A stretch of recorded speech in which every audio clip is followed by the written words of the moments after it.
Lars Eller's going on to the power play. I'm not about to pretend that that's going to change anything, but I am going to welcome an intelligent move toward getting even the second unit going. Good morning to you. Good Thursday morning. I'm Dejan Kovacevic of DK Pittsburgh Sports, and this is Daily Shot of Penguins. It comes your way bright and early every weekday. If you're into football and or baseball, I also offer daily shots of Steelers and Pirates in the same place that you found this. Penguins versus Lightning tonight in Tampa.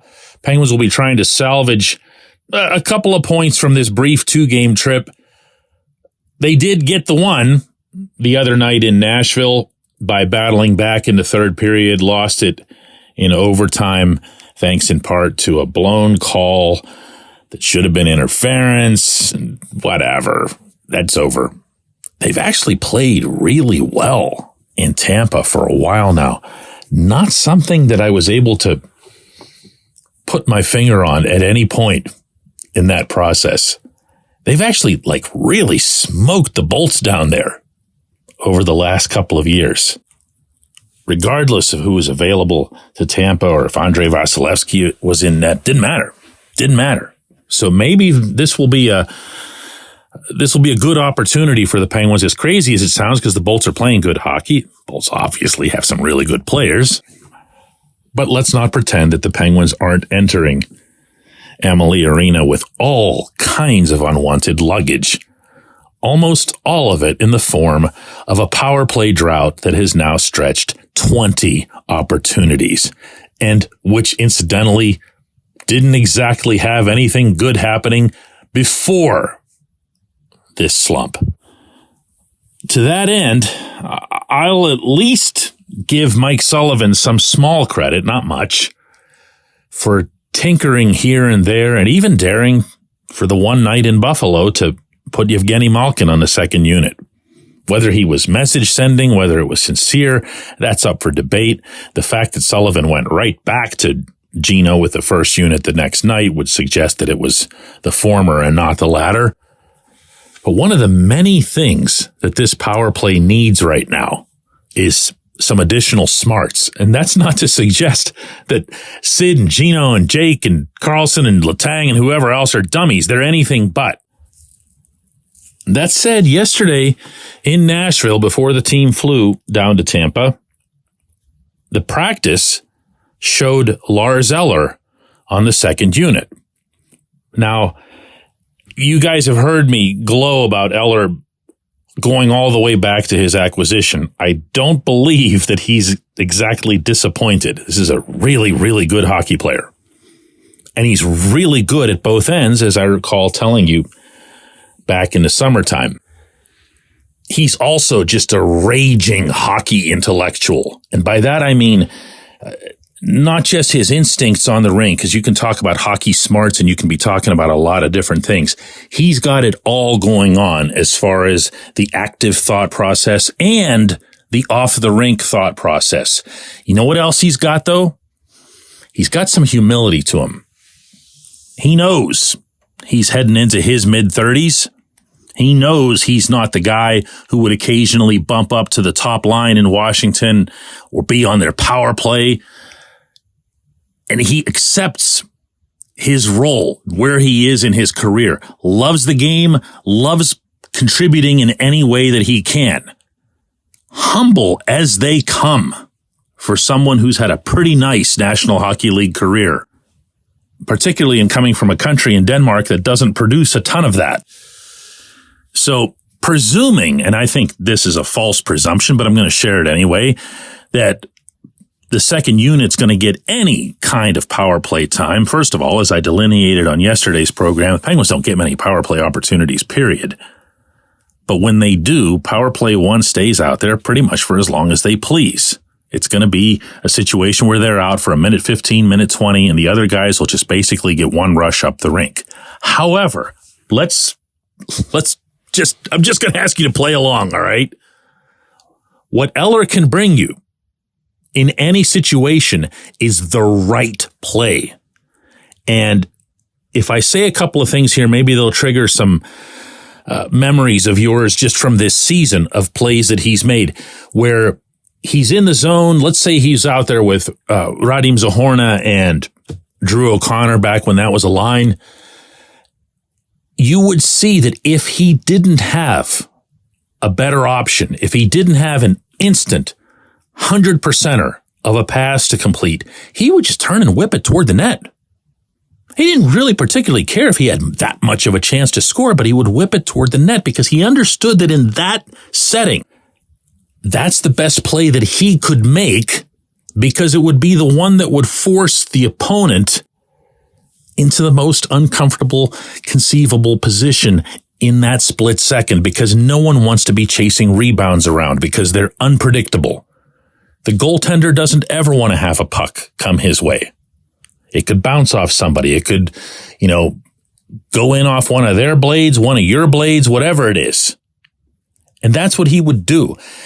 That's so desperately needed on this power play right now, particularly from the boards. Eller can pick apart a defense down low with his passing. You've seen his passes. They're tape to tape. They're razor sharp. And they will cut through traffic. Or he won't make them. But he'll also shoot when it's there. He was asked after practice yesterday in Nashville what he can bring with the man advantage. I think I can bring a little bit of everything. Distributor, try to shoot, and hopefully, help me with the recoveries, get set, and get some zone time, and get some looks. I think I can do a little bit of everything. Again, good, honest answer. Not bragging about himself, anything but boastful. But that's something.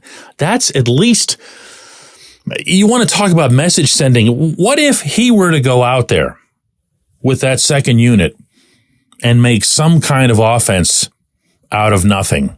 If they were to have even a chance or two to set up in the Tampa Bay zone, and he were to make something happen with just some sort of turn around, whip it to the net shot because he didn't have another option. What kind of signal do you think might be sent or received by the Hall of Famers that would now be on the bench at that stage?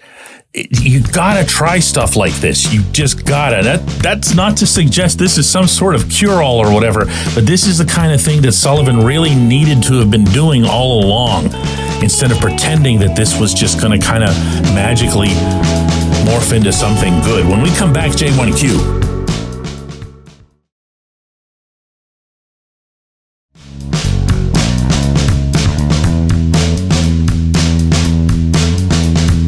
Today's J1Q comes from Shelly, who says, DK, the Pens are old, dude. They can be fast in spurts early in games, but the third period in Nashville highlighted what they really are.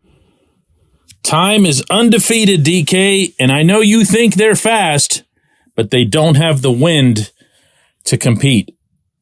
Shelly, I don't think the Penguins are fast. I don't have an opinion on it. Because I don't need to have an opinion on it, because this sort of thing now gets tracked by the NHL.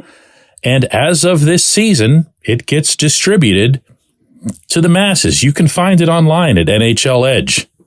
The Penguins are, according to the most common speed category that goes into play, which is bursts of 20 miles per hour or faster, the Penguins are the 7th fastest team in the NHL. 7th fastest. And the teams above them are a lot of the ones you would expect. Colorado, Edmonton. Columbus is in there mostly because they have a lot of really, really young guys, but also just really fast guys. But right in there at number 7, supporting what your eyes should be telling you without any data, without me, coming back, is that there's plenty of speed on this roster, including from some of the oldest players on the roster. Like, it's so easy, and forgive me for this, lazy, to just say because they're the NHL's oldest team that they're also the slowest. Old and slow, old and slow. Can never separate the two terms. But is Sidney Crosby slow? Is Evgeny Malkin slow? How about Chris Letang? Erik Karlsson? Brian Rust is one of the NHL's fastest skaters. Any position. Rust is one of the NHL's fastest skaters, repeating for emphasis. Do those guys not count? You mentioned the third period in Nashville as if that's some sort of blight on the Penguins, as if they wore down. Last I checked, the Predators were the team that blew the 2-0 lead to the old team. Listen, I'm not sitting here in denial that the Penguins have issues. That's all I talk about, in fact, even after they win. I think there are some significant issues, some of which, like that power play, might not be fixable. But that doesn't mean that everybody's got carte blanche to just lapse back into old and slow.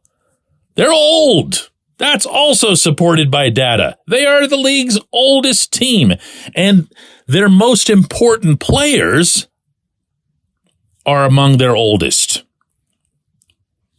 But to say that that means that they're slow or that they tire out, Penguins have actually been a pretty good third period team over the course of the season, also supported by data. They've been terrible in the second period, something that also applied last season. Is that because they're suddenly slow in the second and then not in the third? Everyone's entitled to think whatever it is that they think, even if it's incorrect, okay? But don't suggest, please, that I'm expressing an opinion when I say that the Penguins aren't slow. There's facts. There's facts for this. I appreciate the question. I appreciate everybody listening to Daily Shot of Penguins. We're going to do another one of these tomorrow.